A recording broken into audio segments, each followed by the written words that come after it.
नमस्कार, आप सभी का स्वागत है स्टार सिटी न्यूज़ में। इस वक्त हमारे साथ मौजूद हैं भारतीय जनता पार्टी से दीपक वशिष्ठ जी, जो कि मंत्री हैं जिला केशवपुरम से, और साथ ही आज़ादपुर मंडल के प्रभारी भी आइए इनसे बात करते हैं। दीपक जी, सबसे पहले आप अपने एक छोटा सा इंट्रोडक्शन दीजिए पहले। जी, मैं दीपक वशिष्ठ एक कार्यकर्ता भारतीय जनता पार्टी का। मैं मंडल, प्रदेश, जिला में विभिन्न पदों में रहा। 2005 में मैं पहले पद पे रहा। उसके बाद निरंतर मैं और मेरी वाइफ पार्टी की सेवा कर रहे हैं। हम तन मन धन से लगे हुए हैं कि पार्टी का नाम ऊंचा हो जाए। तो पार्टी में आने का मेन कोई आपका कोई मकसद है सर इस राजनीति में जुड़ने का? सेवा और एक हिंदुत्व सबसे प्रमुख एक कारण था। हमें एक होने का आभास होता है। हमारे रगों में जो हिंदुत्व है उसको भाजपा में आके और प्रेरणा मिलती है। एक सिक्योरिटी का एहसास होता है और एक भाजपा के हम सिंबल तले लोगों को लोगों तक पहुंचने का प्रयास निरंतर हम करते रहते हैं और जितना यथाशक्ति उनकी सेवा कर पाएँ ये हमारा निरंतर प्रयास रहता है। अच्छा दीपक जी, मेरा सवाल है, जैसे वार्ड 57 के अभी नवनिर्वाचित निगम पार्षद अमित नागपाल जी बने हैं, तो पहले आप इनकी जीत को लेकर क्या कहना चाहेंगे? अरे बहुत बढ़िया। अमित भैया, हम तो अमित भैया कहते हैं उनको। अमित भैया 30 वर्षों से लगे हुए हैं, निरंतर प्रयास कर रहे हैं और उनकी जीत सुनिश्चित थी क्योंकि वो हर कार्यकर्ता से जुड़े हुए हैं। हम सबको साथ काम करने का मौका मिला है और मैं एक बात बड़े विश्वास से कह सकता हूँ कि पार्टी ने जो सोचकर, जो आशा कर कर उनको टिकट दी थी, उससे ज़्यादा बढ़िया काम अमित भैया करके दिखाएंगे, ऐसा मेरे को पूर्ण विश्वास है और मैं इस बात पर कायम हूँ कि वो बहुत बढ़िया काम करेंगे। बेसिक क्या मुद्दे हैं सर इस वार्ड को लेके, किस तरह की ज़रूरतें हैं इस वार्ड में? देखिए, एमसीडी का काम निरंतर सफाई, निरंतर मेंटेनेंस का काम है। ठीक है, लोग आबादी बढ़ती जा रही है, लोगों का यूज़ बढ़ता जा रहा है, तो उसी हिसाब से कंजम्पशन और यूज़ बढ़ता जा रहा है।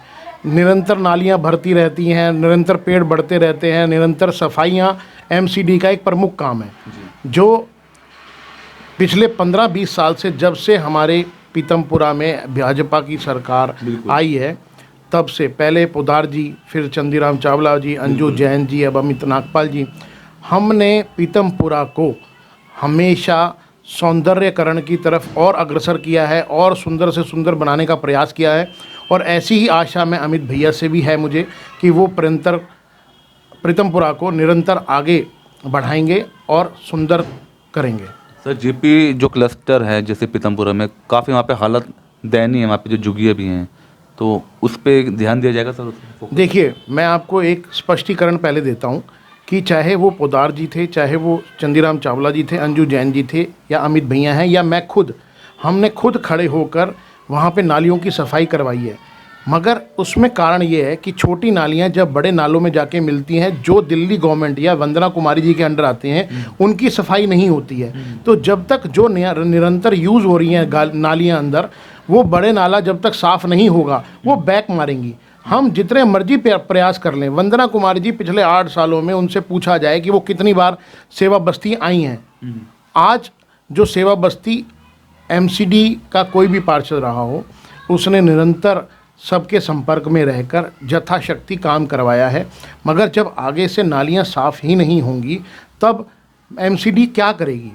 ये हमारी आपके माध्यम से अपील है जी वंदना कुमारी जी से कि कृपया एक बार तो आकर देखें, जो आपके अंडर नालियां आती हैं उनकी एक बार सफाई तो करा के देखें।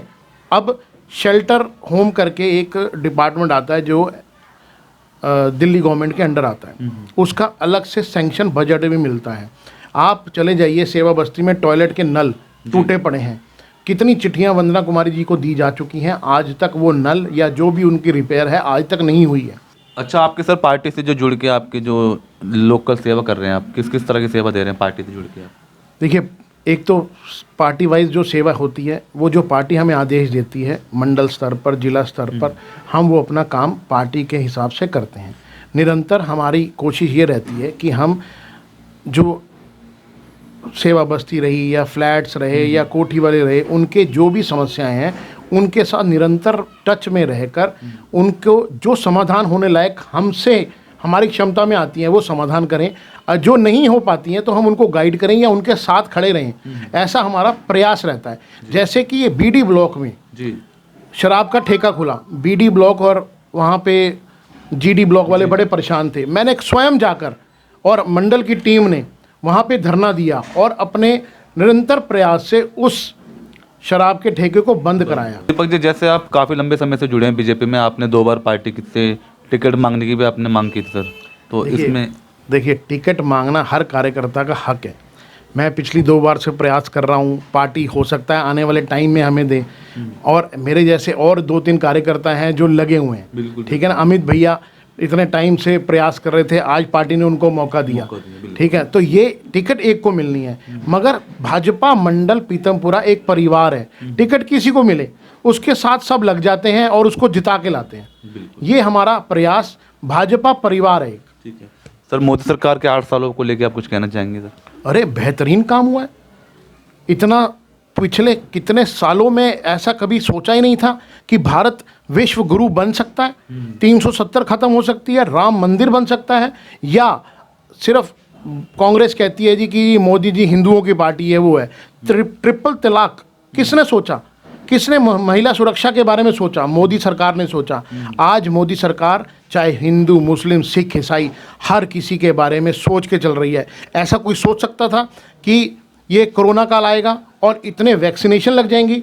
आज भारत अपने डबल डोज सिर्फ भारत में नहीं लगाई, विश्व में बांटी है। बिल्कुल। तो इसलिए विश्व गुरु बनने के लिए मोदी जी के नेतृत्व में आज 2024 में हम दोबारा चुनाव जीतेंगे, और आने वाले जो और 5 साल हैं उसमें हम 5 ट्रिलियन की इकोनॉमी भी होंगे, विश्व गुरु भी होंगे। आज भी आप देख लीजिए कि जितनी भी बड़ी एमएनसीज हैं वहाँ पे जो उनके सीईओज हैं वो सब इंडियंस हैं, और they are serving their country as well as our country as well. जी अच्छा, मैं एक सवाल और करूँगा सर, जैसे दिल्ली राजधानी हमारी देश की, तो आज के जो हालात हैं दिल्ली में, लगातार पॉपुलेशन बढ़ती जा रही है, आबादी बढ़ती जा रही है, जिसकी वजह से काफ़ी ट्रैफिक की भी व्यवस्था चरमराई हुई है, तो इस पे आप क्या कहना चाहेंगे सर? देखिए पिछले 8 सालों में ना दिल्ली में कोई स्कूल बना, ना कोई ब्रिज बना, ना कोई एजुकेशन के लिए ऊपर एक्स्ट्रॉर्डनरी काम हुआ, ना सड़कें। आप देख लीजिए जो चौड़ी सड़कें जो दिल्ली गवर्नमेंट के अंडर आती हैं उनकी क्या हालत है। आज सैनिटेशन के ऊपर क्या काम कर रही है। बारिश ज़रा सी होती है, मिंटो ब्रिज एक मजाक बन के रह गया है, हर बार वहाँ बस डूब जाती हैं। पहली खबर बरसातों में यही होती है जी मिंटो ब्रिज में बरसात डूब गई। आज 8 सालों में बरसात हर साल आती है, क्या वो आज तक वो नहीं कर पाए? आज केजरीवाल जी हर जगह इतने विज्ञापनों में पैसा खर्च करते हैं। स्मॉग टावर लगने हैं 106 करोड़ में, पूरी दिल्ली में स्मॉग टावर लग जाएंगे। उसके कहाँ प्रयास हैं? एक स्मॉग टावर लगा, वो चलता ही नहीं है, उसका क्या बेनिफिट है? दिल्ली उनका, केजरीवाल जी का सिर्फ और सिर्फ एक ही ध्येय है कि मैं जो मेरा काम है उसके बारे में कोई बात ना करे, जो मेरे पास नहीं है मैं उसको लेते रहूं। जो छोटा बच्चा नहीं होता, जो मेरे पास खिलौना है वो तो चलो है, मगर जो दूसरे की है, जैसे पुलिस केंद्र सरकार में, वो चाहते हैं जी पुलिस भी मेरे अंडर आ जाए। आपने देखा ना क्या हाल हुआ पंजाब की पुलिस जब उसके अंडर आए। आज पंजाब में कानून व्यवस्था क्या है? आज पंजाब से वो दिल्ली भेज देते हैं जी बग्गा जी को अरेस्ट करने के लिए। क्यों? क्योंकि उन्होंने सोशल मीडिया पर उनके खिलाफ कुछ बोल दिया था। ये डेमोक्रेटिक बात है?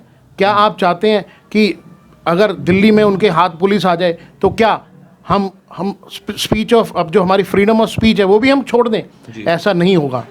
और यूनियन टेरिटरी के अंडर जो जो उनके हाथ में डिपार्टमेंट है, पहले मैं आपके माध्यम से उनसे अपील करता हूं कि उनको 100% करिए। कहाँ छोटा सा कमरा बनाने के 27 लाख रुपए बन रहे हैं? कहाँ उन्होंने अन्ना हजारे जी के साथ बोला था और बोला गया था कि मैं करप्शन फ्री गवर्नमेंट दूंगा।